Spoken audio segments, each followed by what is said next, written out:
Good afternoon. This is the regularly scheduled Metro Council Parks and Sustainability Committee meeting. Today, Thursday, March 20th, 2025. It is 3:04 p.m. I am here in chambers today with my Vice Chair, Councilwoman Betsy Rui, Councilman J.P. Leninger, Councilwoman Marilyn Parker, Councilwoman Crystal Bass, Councilwoman Josie Raymond. Today, I have two pieces of legislation, and we have a special discussion from the Jefferson County Extension Office and Conservation District update. If it's okay with you all, do you mind if we run through legislation first? All right, great, thank you. First up on the agenda for legislation is Resolution R-030-25. It's a resolution renaming Windsor Park to Nick Rodman Legacy Park. Wonderful. We have anybody to speak on it? No? You want to? Okay. All right, I'm going to speak on it. I'm the sponsor on this legislation, and we look forward to seeing everybody's support on this, but I just want to take a second to I want to take a moment to recognize something important here. By renaming Windsor Park to Nick Rodman Legacy Park, we're not just honoring one officer. We're making it clear that the city stands with law enforcement and will never forget their sacrifice. This isn't just a name change. It's history. Nick Rodman Legacy Park will be one of the first municipal parks in Kentucky named after a fallen officer, and one of only a handful in the entire country. That speaks volumes about the respect this community has for men and women who put their lives on the line every day. We back our police, we remember their sacrifices, and today we ensure that Officer Rodman's legacy will live on for generations to come. Any discussion? I guess we will open the... Nobody's in the queue, and I guess we'll open the thing for voting. Voice vote. All in favor? Any nays? Looks like it passes. Thank you. Next up is Resolution R-03-25, a resolution authorizing the mayor on behalf of Louisville Metro government to accept the donation of the conservation easement on property owned by Mary Ann Taylor, located at 5801 and 5900 Billtown Road in Jefferson County, Louisville, Kentucky. Any discussion? Councilman Leninger. So this piece of property is about 2,000 feet from where I slept my entire childhood. I'm very familiar with the area, and I'm extremely glad that we're going to have a conservation easement in this area. I really look forward to, a little more preservation throughout Louisville and a little more conscientious use of land. So, awesome. Well, thank you for your words. All in favor, say aye. Oh, sorry. Sorry, we got a presentation on it. Look at that. Perfect. And we have, no, let's go ahead. Just, yeah. Please present your name. I always enjoy the opportunity to talk. So thank you all for allowing us to present this presentation and offer. My name is Kurt Mason. I serve as chair of the Louisville Jefferson County Environmental Trust. And that trust was actually established under an ordinance in 1994. It's kind of one of the originations from Judge Armstrong when he was county judge. A little bit about the Jefferson County Environmental Trust. We are governed by excuse me for just a minute. I'd also like to introduce Ann Schultz, who is our county attorney that's here with us too. Hello. So anyway, a little bit about the trust, the board, the oversight board has a governing body, and that governing body is comprised of 9 members, and it is 5 citizen members, and it has 4 members from Metro government. And those four members from Metro government are the executive directors or the heads of offices that have a big footprint in some type of land management or land use in the metro area. That includes the executive director of MSD, the director of Louisville Parks and Recreation, the director of Metro Planning and Design Services, and the director of Public Works and Assets.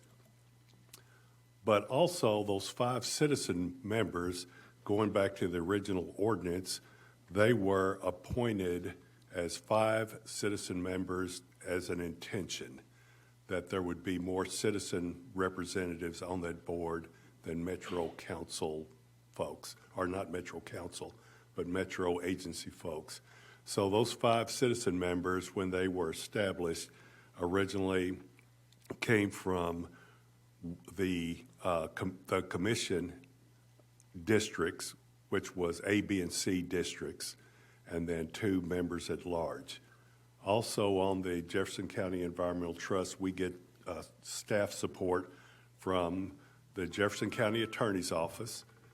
From Metro agencies, we have an advisory members of the board that provide their private and professional expertise in matters of land use and land management, and we also have a part-time project manager. Those 9 members with the citizen, or the members with the citizen expertise, they come from different walks of life, but they all have some type of attachment and knowledge and background related to land management, ranging from natural areas, working farmlands, wetlands, woodland, wildlife habitat, and open space. And so just to applaud the Louisville Jefferson County Environmental Trust, we are the 2nd land trust in Kentucky to attain accreditation through the Land Trust Accreditation Commission, and one of the few quasi-governmental land trusts in the nation to hold that designation. And that becomes important because conservation easements that are taken on is a relationship between a landowner and the Louisville Jefferson County Environmental Trust through Metro government in perpetuity, which means that's forever. So that relationship is really important in the makeup of the board and the attention that is given. Conservation easements they're voluntary. They're local agreements between a landowner, a land trust, or a governing body that permanently protects and permanently limits the use of the land to protect its conservation values. With the Environmental Trust, as of today, we hold 20 conservation easements on 1,721 acres, and each one of those are a little bit different. If you group those in categories, we have 4 conservation easements that comprise 160 acres that are predominantly wetlands. Most of those are bottomland hardwoods, and 2 of those are what's called regulatory conservation easements, where the state of Kentucky had asked Louisville Jefferson County Environmental Trust and Louisville government to hold an easement where there was loss of wetlands. We have 6 conservation easements that are predominantly wildlife and have scenic value. That's 205 acres. There's 8 working farms that range from farms that have beef cattle, bison, sheep, and farm animals on it, and also crops. And there's 2 conservation easements that are strictly, predominantly equine farms, and they're horse farms. So those areas are important to Louisville, Jefferson County, and Metro government. Our responsibility as a land trust is to monitor those conservation easements annually, which means each year our working board, usually those 5 citizens and also some members from the 5 Metro agencies, step foot on those properties and ensure that what's written in that easement is taking place, that their conservation values are being upheld regardless of who owns those properties. And we also have the responsibility and perpetuity of protecting those conservation values.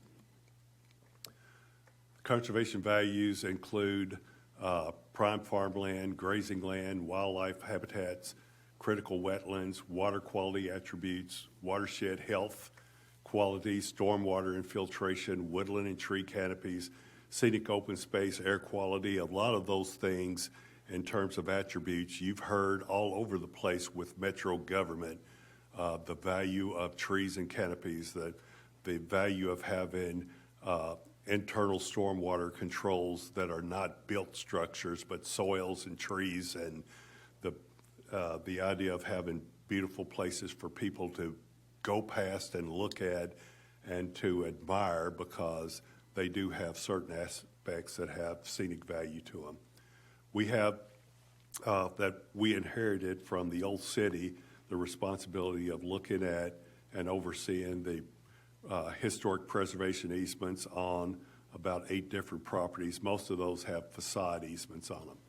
So what we come to you today is on a piece of property on Billtown Road that's a little bit over 51 acres in size, and it is, we call it the Tyler or the Billtown Road Conservation Easement. For some of you that may have been on this committee back in December, I know that there's new faces that are here. This one had come before Metro Council or before this committee before. And the reason that I want to bring that up is in the process of moving this easement forward and having it recorded, one of the owners of the property, Mr. Tyler, passed away. And that property then transferred by deed to his widow, Mary Ann Tyler.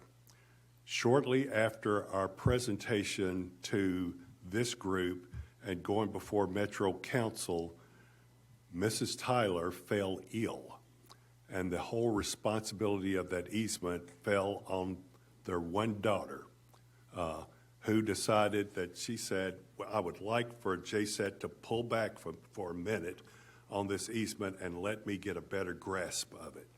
And it wasn't recorded, so it was not an easement. And so we did that. And she said that she wants to uphold the wishes of her dad, but there was one change that was made in that easement. That easement has 3 tracks on it. Originally, Mr. Tyler wanted to reserve one house site on that 51 acres. The new owner, Mary Tyler, with consultation with her daughter, decided that they would like for each one of those tracts to have a reserved building space. So that went back to our governing body, and that was something that was allowable. Each one of those building spaces, called a building envelope, is no bigger than 2 acres in size. One of the reasons for that size is that this is not a sewered area. It does not have sewers, but maybe at some time it's going to have sewers out there, but it provides a building space on 3 of those lots. I'm not going to read through all of this, but it is a beautiful piece of property, and I think Mr. Leninger said that he grew up in that area, and it is one of the kind of few really green areas as you go down Billtown Road. It's on both the north and the south part of Billtown Road, and it's a wooded track, and it has a lot of wildlife in it. It has a pond. It also has the old historical base of the original Tyler house. And that's one of the reasons Mr. Tyler said, I want to preserve this place. Its history goes back to the same unit of land where Blackacre State Nature Preserve is at. The Tyler estate was massive at one time. And he just really was really excited about his background and his history with the Tylers. And so it's a little bit over 54 acres in size. It's a woodland. It's always going to stay that, except for where the existing house is at. That existing house could be raised and a new one put there. And then the other 2 surveyed tracts which are a little bit over, one of them is 12 acres in size, the other one is 14 acres in size, has the ability to put a single-family home there. And so that's kind of our presentation, unless Ann has something that she'd like to hit. I have nothing to add unless you have questions. Any questions? And Councilwoman Bass. So this doesn't necessarily pertain to this, but since you kind of talked about it, I thought I'd take advantage and ask a Sure. question. So the conservation properties that you all have, like who does the regular upkeep of those and things? Because my neighborhood backs up to one of the wetlands that is for all this, and it has basically turned into a four-wheeler dirt bike haven Okay. and dump site. So And is it a conservation easement that's held by? It's kind of where Mill Creek and Black Pond Creek run through off Johnsontown Road behind the Valley Downs neighborhood. It Okay. has like the big wetland signs up Yeah. and all of that. So that's not a conservation easement that we Okay. have, but it's probably part of what was called the CID lands. Okay. That maybe MSD or the county is responsible for. So it's not one of our easements, but to answer your question, so these properties that are under conservation easement are still under the ownership of whoever owns them. But our responsibility, for instance, if we had one that had dirt bike trails that were eroding, that's a devaluation of a conservation value. Right. So our role and responsibility would be first to let the landowner know that that is an inappropriate use for a conservation value, and then talk about how do you restore that back to what it should be. Yeah. So we have that responsibility on our easements, and would like to have an easement out in that area, so. Yeah, we would love to have an easement out in that area. No, I was just kind of curious because I know it's turned into that, and then, there's a lot of deer and wildlife back in there and secondhand information. We've Yeah. had some illegal hunting and stuff like that going back there, so. Yeah. Okay, thank you. So just, and again, just kind of it doesn't really address your question, but one of the things the board does is they try to get people more aware of the Louisville Jefferson County Environmental Trust and conservation easements in general. A couple of years ago, our board decided to do a mass mailing in the Floyd's Fork watershed, just to bring attention to conservation easements and their use. And this year, our board is doing Southwest Jefferson County, which also includes Mill Creek, Black Pond Creek, that watershed in there, just to let people know that that's a tool as a private landowner that they might think about taking advantage of and utilizing to protect resources that are really important to them. And I'm hopeful that there'll be responses that come out of there that we can look at some properties and get conservation easements there. Thank you. Sounds good. Any other questions? And I think we need to just go do a voice vote on this. All in favor? All opposed? And it moves on. Thank you. Thank you. Thank you. Thank you all for your presentation. Really appreciate it. And I think next we have up is the Jefferson County Extension Office, Catherine Shake.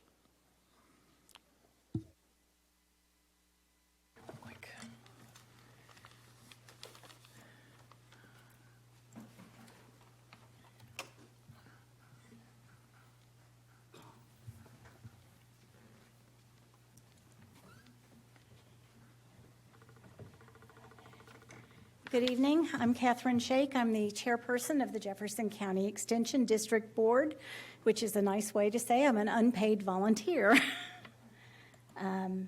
I wanted to give you an update for our activities for the last quarter. There were over 2,391 patrons served by the Jefferson County Cooperative Extension. There were over 900 4-H participants in 20 metro districts, 441 participants in family consumer sciences, and 83 participants in ag and natural resources programming. There were 178 soil tests, 83 plants identified, which means somebody showed up with a weed or something and said, "What is this? It's taking over my garden." 27 insects identified. There were 967 participants in nutritional education programming, and that is where they reach out to seniors and low-income families and teach them how to prepare nutritious meals with their food stamp dollars. And that program also gives them a lot of kitchen basics. That program has a lot of federal funding, and they have things like measuring cups, measuring spoons, recipe cards, lots of things that they can provide to those people in that program. As you know, last year, our budget was greatly reduced, and I wanted to talk a little bit about the effect of those budget cuts. We did give up the management of the community gardens. Metro Parks took back the ones that were in the parks, and we worked with neighborhood associations and Catholic charities and found someone to manage those community gardens. Extension will continue to do our role, which is education, research, soil testing with community gardeners, but we did give up the day-to-day management of them. Our Ag and Natural Resources agent resigned and took a position somewhere else. Our Hort Tech resigned, and we laid off our community garden manager since we were no longer managing the community gardens, and we have laid off one staff assistant. Her last day will be in May. Because of the Metro Council's generosity, we did receive some funds in December. We were debating whether or not we were going to have to lay off one of our 2 4-H agents. We were able to keep that agent. I have submitted my budget request to the Parks Division. We asked for $715,000. Now, just to give you some background on that, Bullock County got $1.8 million last year. Shelby County got $1.5 million. Fayette County got $1.5 million, and Spencer County got $750,000. Jefferson County Cooperative Extension got $182,000. In the budget that I asked for this year, I asked for funds to hire a third 4-H agent. At one point, Louisville had as many as 10 4-H agents. We are down to 2. We met with the Parks Division today. They are asking us to do more 4-H programming in the community the community centers.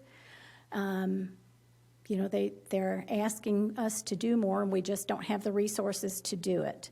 The other thing I always ask for is programming dollars. Programming dollars are the funds that the agents use. If they do a sewing program, they have to have material, thread, needles, all those types of consumables.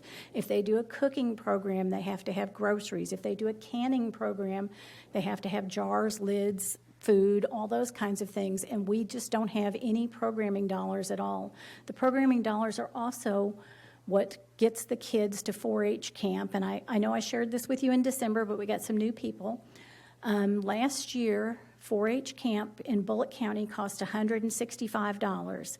In Jefferson County, it was $375. And the difference is that Bullock County has, their district board has the funds to be able to cover the cost of going to camp. So for the exact same camp, the exact same week, Jefferson County kids are paying $375. It's actually going to go up to $400 this year, and Bullock County kids are paying $165. So we have kids that have 4 children in 4-H, and they literally have to pick which child gets to go to camp. Or we have some kids, their families who have figured this out, and they actually take their kids to Bullock County and register them to camp just because it's cheaper. I would love to be able to cover enough of those costs to get our costs to go to camp down in that range. Our phone system is dying. We have 2 phones that we know that in the middle of a call will just cut off, so we try not to use those. Our copier is old and outdated, so we have asked for funds to cover some of those expenses. The other thing I wanted to bring to your attention is House Bill 356 just passed 98-0. And it is actually named the Kentucky Urban Youth Agricultural Initiative. And what this initiative does is it says if your county has more than 75,000 people in it, your extension office should be teaching agriculture. There's 167 schools in Jefferson County. It's nearly impossible for us to do this with 2 4-H agents. So I just wanted to make sure that that was on your minds. That really was the last of my slides because I didn't want to come up here and just throw out all this information, but I wanted to make you aware of where Extension is, where we are, and see if there are any questions I can answer, anything I can do. Thank you for your presentation. Do we have any questions in the queue? Mr. Leninger. Yeah, could you describe some of the programming that's been requested by the community centers and the park department? Well, apparently they have some sewing machines. They'd like us to do some sewing classes there. They want us to do some embryology. I think they want some pottery classes, different things like that. They have all kind of activities that they do in the schools right now. Yeah. And was there a vision for how many youth would be served, or is this open? Is this not just youth? This would be for the entire community, but how many people would be served? It would be in the entire community. And Louisville has community centers kind of dotted around, and they want to try to do 4-H programming in those community centers. Now, we currently do a lot of programming in the schools. We do some programming at our office, but they want us to move more into the community centers. Mm-hmm. All right, thank you. You're welcome. Councilwoman Bass. I just want to say, I grew up going to 4-H camp every year. I'd go to Cumberland Lake. It was a huge part of me growing up, and I absolutely loved it. So I'd love to find a way to make this work for our community. And I have Sun Valley Community Center in my district, and we'd love to have you guys out. So maybe we can talk and figure something out. Okay. I'm going to tell you, it just kills my soul. The very most vulnerable kids in Jefferson County, we're pricing out of the ability to go to 4-H camp. I don't want our camp to become something that's only available to kids whose parents can afford to pay, and that's Right. where we're going. Yeah. Well, I grew up, the whole aspect. I started young and then made my way into a team leader where Yes. I would go Yes. every year and do that. So Sure. it's near and dear to my heart. So Thank you. thank you for what you do. Thank you. Any other questions? Ms. Shake, can you maybe, oh, I don't have it. My thing's not working.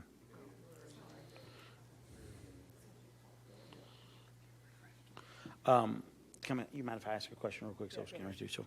Ms. Shea, could you kind of tell us a little bit about some of the things that are happening that are positive, possibly in your program, and then how we can, sorry, what is it?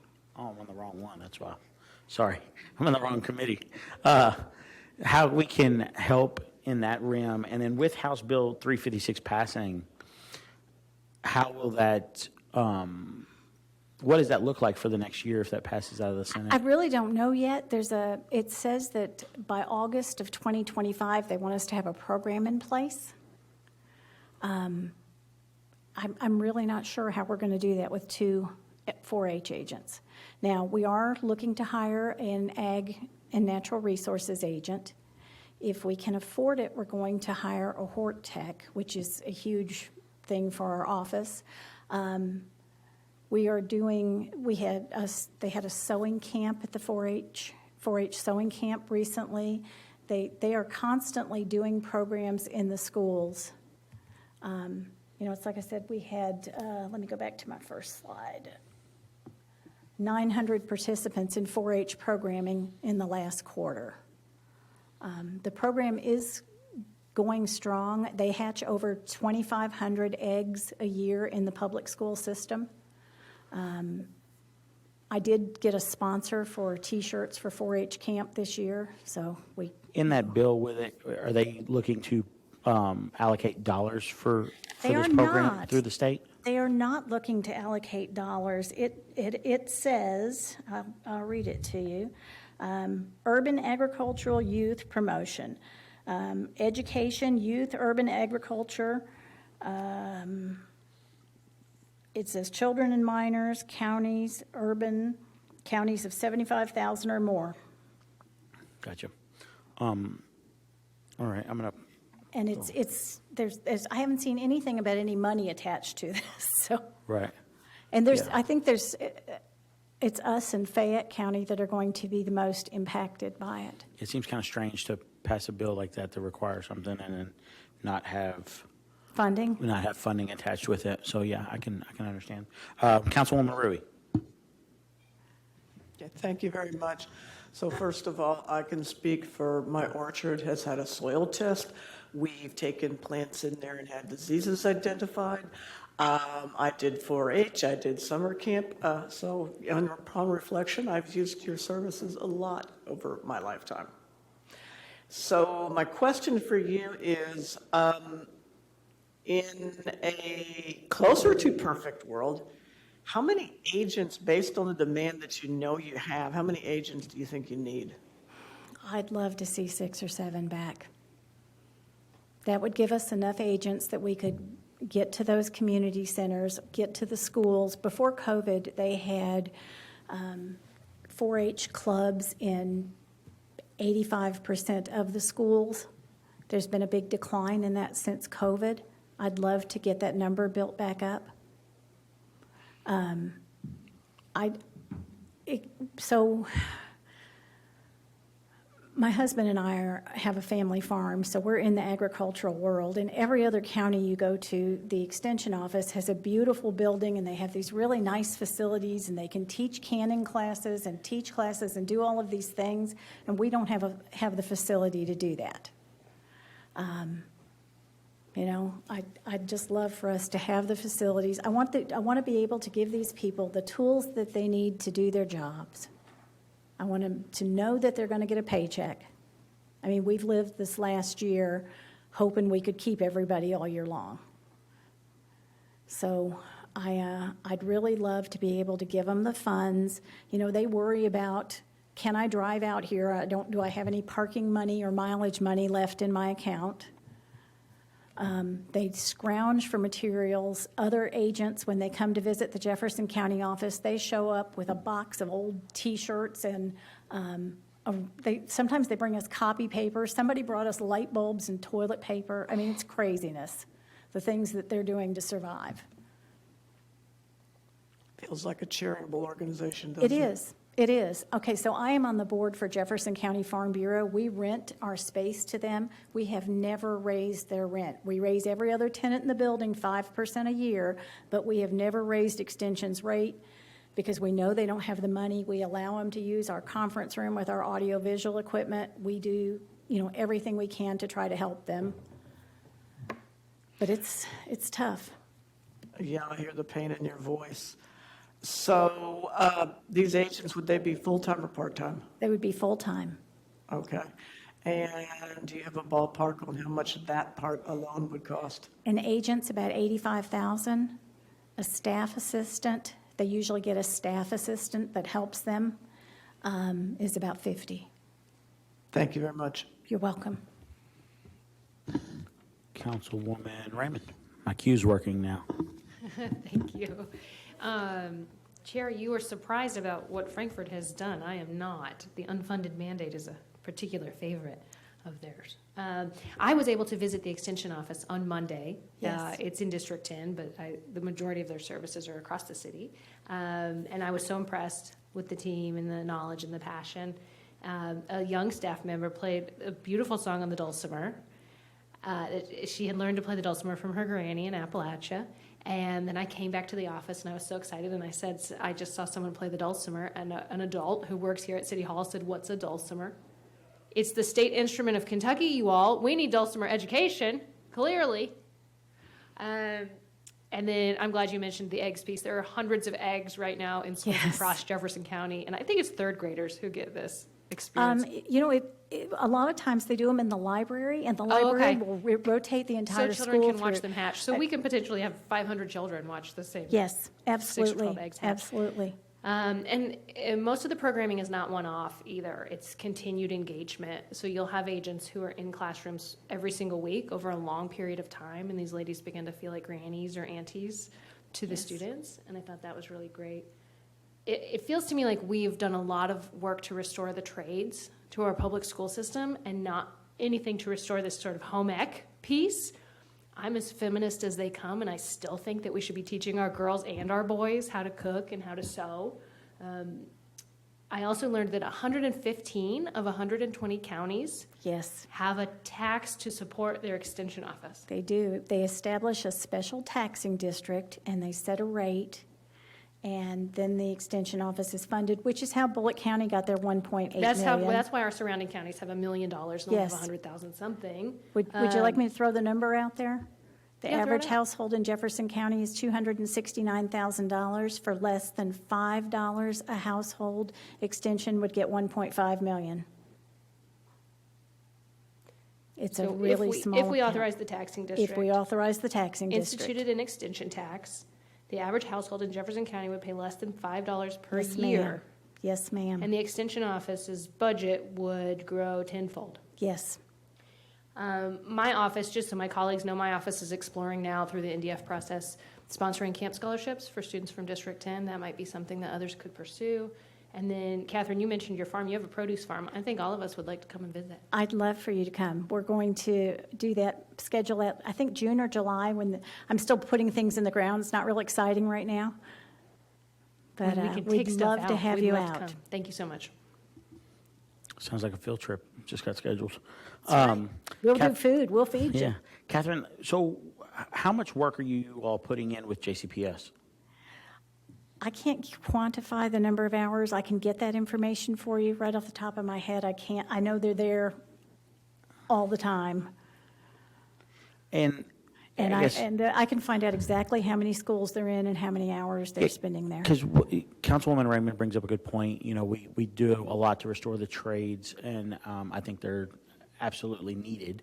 But also agree that this should be restored in JCPS. And I think JCPS is probably the best avenue to go look and say, hey, we need to make sure that we're getting something for our time and our efforts to make sure that we continue moving this effort forward. I mean, if that's some exploration that you probably need to look at as well.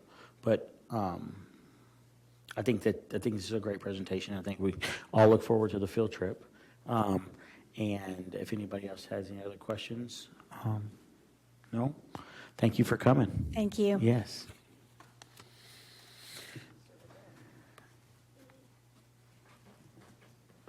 Are we done? Oh, yes, here.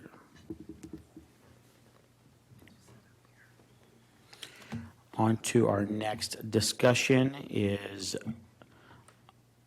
25-0158, Conservation District Update. Miss Sarah Beth. Thank you all for having us. My name is Sarah Beth Sammons. I'm the chair of the Jefferson County Soil and Water Conservation District. The history of I'm just going to give you a brief thing because there are some new faces and not everybody knows what the Soil and Water Conservation Districts are. They were set up after the Dust Bowl. There was a huge natural disaster of our own making, natural resources. Our soil was literally up in the air because of poor farming practices. So therefore, they created soil and water conservation districts to be the local boots on the ground to talk farmers into conservation of natural resources. A lot of times, especially back in the 30s, people didn't trust the government. Probably still don't today. And so we're all locally elected officials that promote conservation of natural resources. Today, our mission is a little bit different, especially here in Jefferson County and other urban counties. We're trying to expand our programming to not only impact natural resource conservation on agricultural land, but also residential, parks, what have you. So like I said, we're 7 elected supervisors. We all have 4-year terms, and we also have 2 district staff, an administrative secretary who's part-time, and a soil technician who we share with the Natural Resource Conservation Service, 80/20. NRCS pays 80% of their salary, we pay 20%. Our achievements this year, I didn't put all of them on there. Just kind of have a brief list, and I'll go through, so if you can't read all this, I'm kind of going through each one individually a little bit. Our first one was we had a soil technician last year. He moved on to the Kentucky Division of Forestry, so we had to rehire that position, and we got a great one. Dave Nichter, he's a soil scientist, a wealth of knowledge on soil. He's already given several classes on soil health and improving soils. Supervisor election was also last fall. As you can see, we're kind of spread all over the county. I'm in 6. We have someone in 11, 24, 21. We're all over the county, so it's a good spread. We do our CAPE, which is the County Agricultural Investment Program. That's money that's from the tobacco settlement money. Kentucky gets so many million. They divide it into women's services and also agricultural investment. And that's to diversify our agricultural programs so that we're not so dependent on tobacco. Jefferson County was awarded the full amount, which is $35,000 from the state. And we have 12 approved applicants in District 9, 11, 15, 16, 20, and 22. So awarded to date, we've awarded $11,000 for new apiary equipment, which is beekeeping, a new apiary setup, pasture fencing, cultivation equipment, and a trellis structure. In the past, we've also awarded applicants that have done a lot more urban agriculture. They've gotten high tunnels, worm operations, and native flowers. We also participate on a lot of panels, boards, and work groups through the community. We're a sitting member of the MSD Middle Beargrass Creek Steering Committee, the Tree Advisory Board Workshop. We also meet with Parks and Recreation on a monthly basis, trying to figure out different partnerships. We've also met with Parks and Alliance on a partnership. We are partnering with MSD and KWA on a couple of projects, and then we also sit on the MSD Public Information Plan Committee. One of our well-attended events was the Shelby Park Beer Garden and Pumpkin Patch in District 6. And this one I had tabled myself, and I had someone come up to me and say that they had gotten a soil test. We provide free soil test vouchers for everyone in Jefferson County, up to 2. So if they go get their soil and they take it to Extension, they have to pay a certain fee. But if they take our voucher, they don't have to pay. And because of Extension's budget issues from last year, we've added more money to our soil testing program to pay for the administrative part of the soil testing. So at this event, someone came up to me. She lived around the block from me. I live on Camp Street, which is right next to Shelby Park, and said that they utilized our soil test voucher, and she said that it was a handwritten note on her soil test that said, "I really hope that you're not using this to grow food." She said that the lead was off the charts, in which a lot of old Louisville has a lot of lead in it because of the years and years of lead paint that we've used. So it's a really good opportunity to get out into that older neighborhood and let people know. Building Our Blocks, which is an initiative by Jennifer Chappell of District 15. We've done this for the last 3 Build Our Blocks. We offer free rain barrels. The district buys rain barrels to distribute to residents. Also, we provide soil testing kits, and we also distributed educational material, native flower seeds, and then we also have the native plant ordinance signage. This year, we've done something a little bit different than we have before. The Oldham County Soil and Water Conservation District was awarded a 319 grant last year for a waterway in their community, so we thought we would try to do it for the Middle Fork of the Beargrass Creek. It's the first urban watershed plan that was approved in Kentucky. And so we requested $90,000 from the EPA Clean Water Act Fund to do some of the watershed-based plan best management practices. We've developed partnerships through this grant application with Louisville MSD, the Jefferson County Master Gardeners Association, Metro Parks and Recreation, Olmsted Parks Conservancy, Middle Fork Beargrass Creek Steering Committee, Kentucky Waterways Alliance, and the Farmington Historic Home. And just to kind of point out, all these pictures are the Middle Fork Beargrass Creek. And this is the same one that runs through Cherokee Park that people swim in. And it also has a very high E. coli, coliform, depending on when it rains, it can be a pretty nasty little creek. Through talking about partnerships on the 319 grant, we found out that KWA and MSD has a defunct program that they started in the late 2010s, Every Drop program, which helped Louisville's homeowners along the Beargrass Creek waterway just kind of help with their stormwater issues. So rain gardens, rain barrels, pretty much the same thing that we already have within our programming.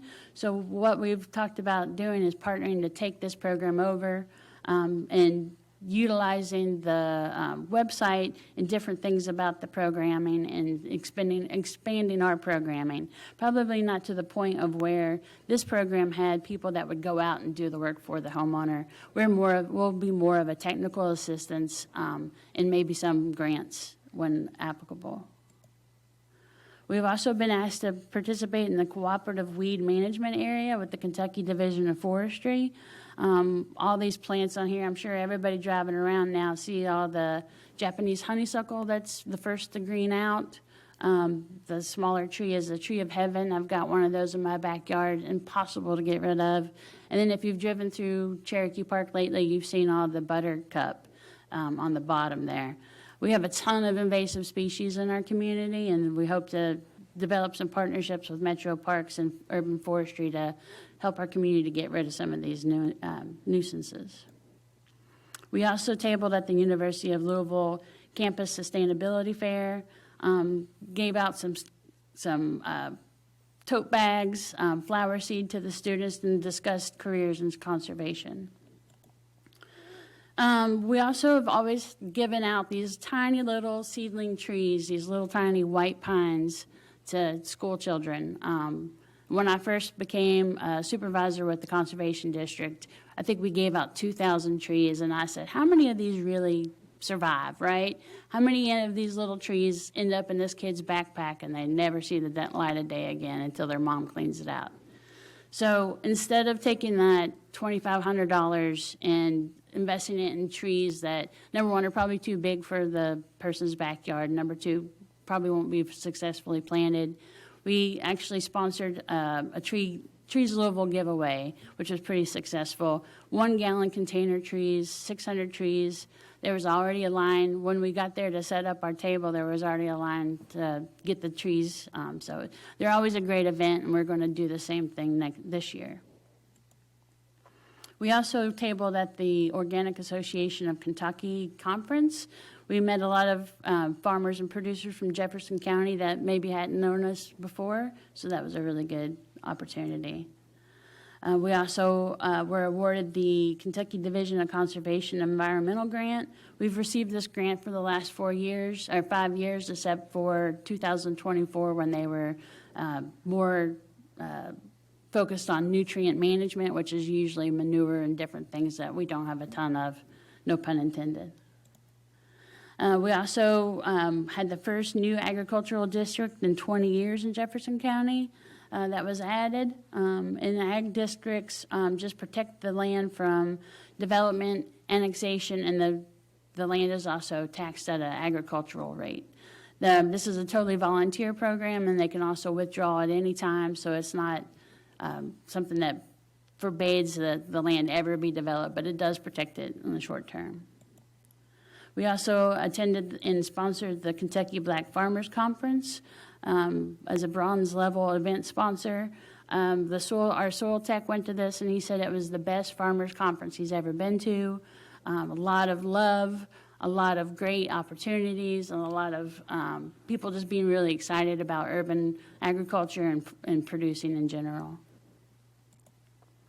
We also are redoing a little bit of our programming. Like I said, we're always trying to find ways to better help our constituents. We've always done the Urban High Tunnel Initiative, and now we've added the Low Tunnel Initiative.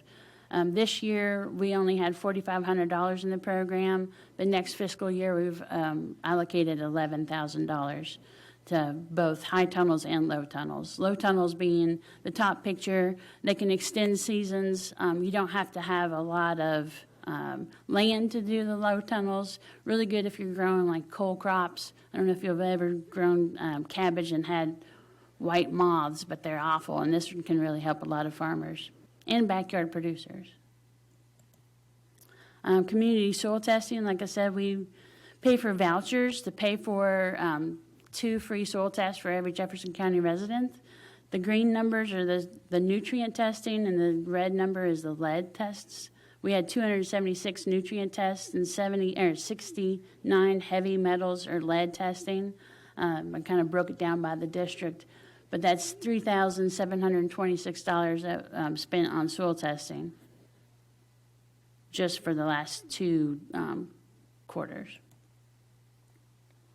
Also, the Jefferson County Master Gardeners Association presented at that. In conjunction with Velvet Welch, she started Sacred Earth Community Garden in the West End, where she takes community youth, teaches them how to garden, pretty much spends from the time they get out of school also through summer, teaching them, keeping them out of trouble, teaching them really good life skills, leadership skills. So that was a great thing to be in conjunction with. We also went to the really free market at Bon Air Library, gave out free soil testing, flower seed, tote bags. We also every year have a conservation award at the Louisville Regional Science and Engineering Fair. Sorry, there's an extra E in engineering. But you can see the one on the top, When to Swim, Exploring Downstream CSO Quality. This kid, like I said, those pictures of earlier of Beargrass Creek, people swim in that water. And she was taking samples right at Big Rock at Cherokee Park. And I said, does this make you ever want to swim there? And she said, I will never get in the water. So it was pretty interesting to see these kids thinking about their lives and how science can make our lives better. So we always happy to be a part of that. Now getting into the brass tacks. Conservation District funding this year, our revenue was $62,000. Louisville Metro was $56,000 of that. Our expenses was $32,000, and that's just for this quarter. And then funding for next year. I'm sure you all know that there's a lot of impacts coming down from the federal administration. There's a lot of grants being frozen and funding being frozen.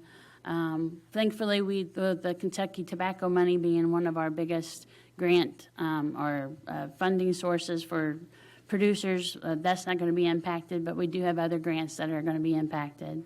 The NRCS office in Lexington was closed, as well as the Farm Security Agency, the state office was closed. And then the Mazzoli Federal Building, I don't want to go too far into it because I know y'all are kind of getting glass-eyed, but we were supposed to move in with NRCS. We've always historically been in the same building with NRCS because of our partnership and our close working partnership. They had to move into a federal building and out of the office building that we currently shared. So they moved into Mazzoli, and then 2 weeks ago, we were known that the Mazzoli building is now on the disposal list. So the federal government is going to get rid of the federal building, which means that the NRCS doesn't have an office. So that we have to kind of keep that in our mind as far as moving forward on our expenses. So what we've asked for from Metro is what we've asked for the last 2 years, $113,000. And that's just 28% of our budget. With other grants and things that we're trying to get, we're trying to pad out our programming as much as we can and not ask too much, but that is what we're asking for. Thank you all very much. Do y'all have any questions? Happy to answer. Anybody have any questions? You're not in the queue, and it works this time. It's not. Let's see. Go ahead. See? Smooth move there, Sandpaper. First of all, as your councilman, I wanted to welcome you to Metro Hall and thank you for the presentation. Before I was seated, I spoke the last two budget cycles about the need to fund Soil and Water Conservation District at the full ask, because I am personally aware of the important work that the Conservation District is doing. For example, I'm one of the people that has in the past requested the soil testing and discovered that it would be a disaster if I fed my family the vegetables that we grew on our property. We would need to, and did, create raised beds and move soil in. So I just wanted to thank you for being here and wanted to let you know that I understand the importance of the Soil and Water Conservation District, and I hope you will receive your full funding. Thank you very much. Just to touch on that, the Extension Agency and the Soil and Water Conservation District are both the same way. We can either be funded by the fiscal court or by tax. And we're one of 12 counties in Kentucky that is not funded by tax. Thank you so much, Sarah. If there's no other questions in the queue, we appreciate your presentation. Thank you all so very much. much. And with no other business on the agenda, our meeting is adjourned. Thank you all for being here today.